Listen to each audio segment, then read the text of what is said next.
Hey everyone, this is Alessandro Bruxel from Home Chef Seattle. Today I'm going to be sharing with you the recipe for some sweet potato latkes.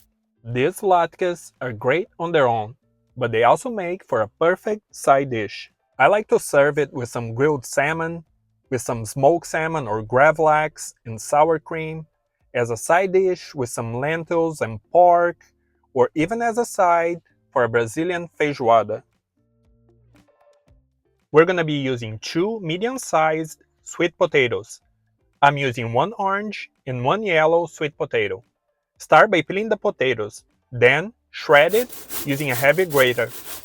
If the shredded potatoes feel too wet, squeeze some of the water out using a kitchen towel or paper towel.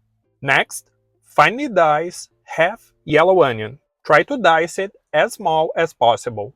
You can also grate it if you wish. Add the onions to the sweet potatoes. Next, finely chop a handful of parsley and add it to the mixture. Add 1 grated clove of garlic.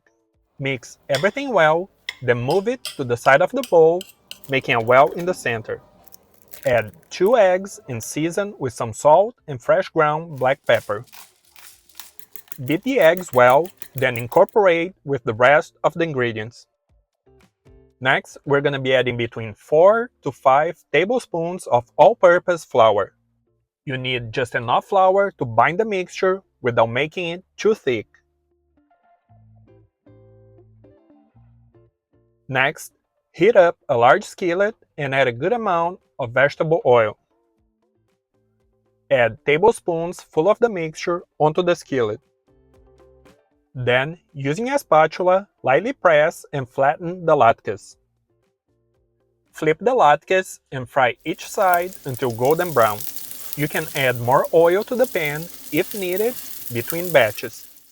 Once golden and crispy, remove the latkes and place them on paper towel to drain.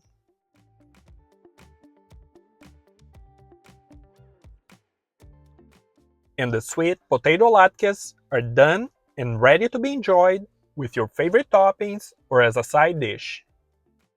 Today, I am enjoying them as a side dish with my Brazilian black beans, feijoada. And it is time to eat. I hope you have enjoyed the video. Please don't forget to like it, leave a comment, and subscribe to the channel for more recipes to come. Thank you for watching.